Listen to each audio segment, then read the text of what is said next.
तालचे डेराठारे रहिथिबा JVR hospital रे खूब शीघ्र नवजात जरूरी चिकित्सा सेवा आरंभ हेबाकु नै हॉस्पिटल पक्षरु एक सांबादिक सम्मेलन रे सूचना दिया जायछि। सूचना अनुसार तालचे जेवीआर हॉस्पिटल रे उत्तम स्वास्थ्य सेवा संगकु समस्त भित्तिभूमि रहिथिबारु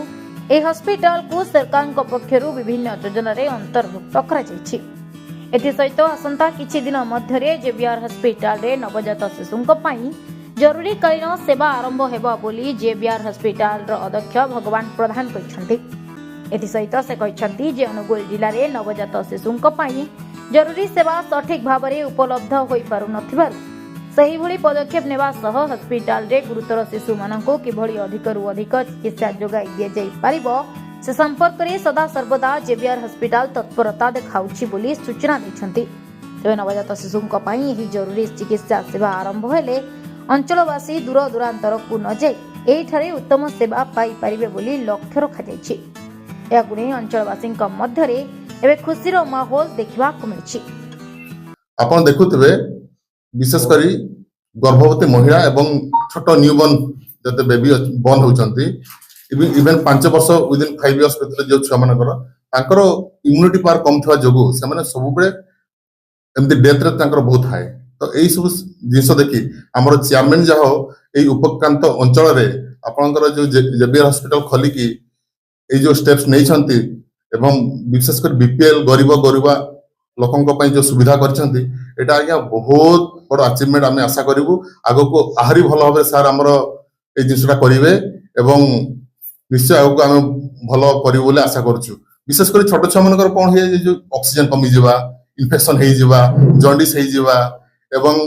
मेनिंजाइटिस हो मुंड को चढ़ी जावा इन्फेक्शन यही सब जिनस से न्यूमोनिया हो जावा ये सब जिनस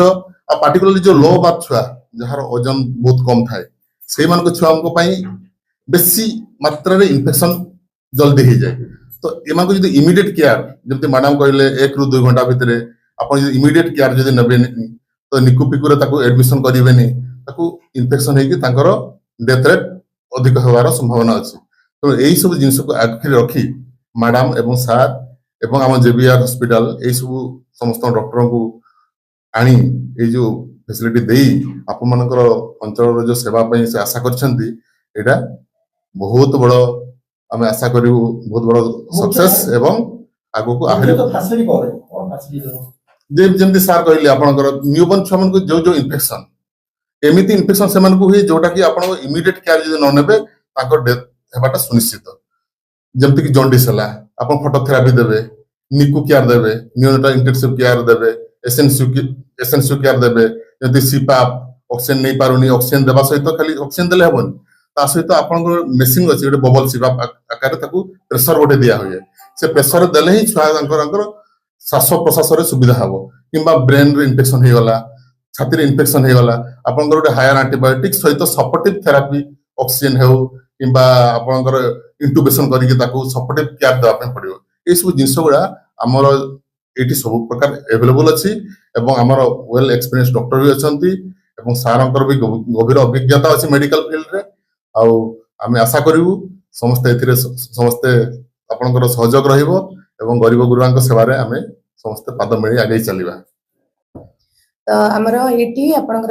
एनआईसीयू और एसएनसीयू एनआईसीयू है आपंकर न्यूनेटाल इंटेंसिव केयर यूनिट आ एसएनसीयू व्यवस्था रमर वेंटिलेटर आ सीपैप ता सहित आमर माने ऑक्सीजन रिक्वायरमेंट जमी जहाँ गोटे न्यूबॉर्न को दरकार एटी बहुत सारा हाई रिस्क प्रेगनेंसी डिलीवरी होची तापरे दरकार पड़ुची छुआ मान को एनआईसीयू केयर जमती मु कहले जे आपंकर फर्स्ट 2 ରୁ 4 घंटा सबुठ इम्पोर्टेंट आसेस करने पे जे छुआर केयर केमती दरकार तो से नहीं कि आम व्यवस्था कर कौन से छुआ फेरी जीव ना डिलीवरी पड़े माँ गोटे जगह रही छुआ को दूर को पठाई पड़ो सेमती असुविधार सम्मुखीन होगा पड़ो ना ता सहित जो मैंने घर को गला 2 दिन में जॉन्डिस डेवलप करुँच कि आमर एटी माने रिमोट एरिया हो किसी जगह माँ मैंने छुआ मान ठीक से खुई पारना छुआ मैंने सेप्सिस डेवलप कर सबु प्रकार एक माने दिन ठू आरंभ कर 28 दिन पर्यंत सबु प्रकार न्यूबॉर्न मानकर केयर दिया बड़ पिला ओजन हिसाब से आम जी केयर देवा कथा सब अरेंज करूँ।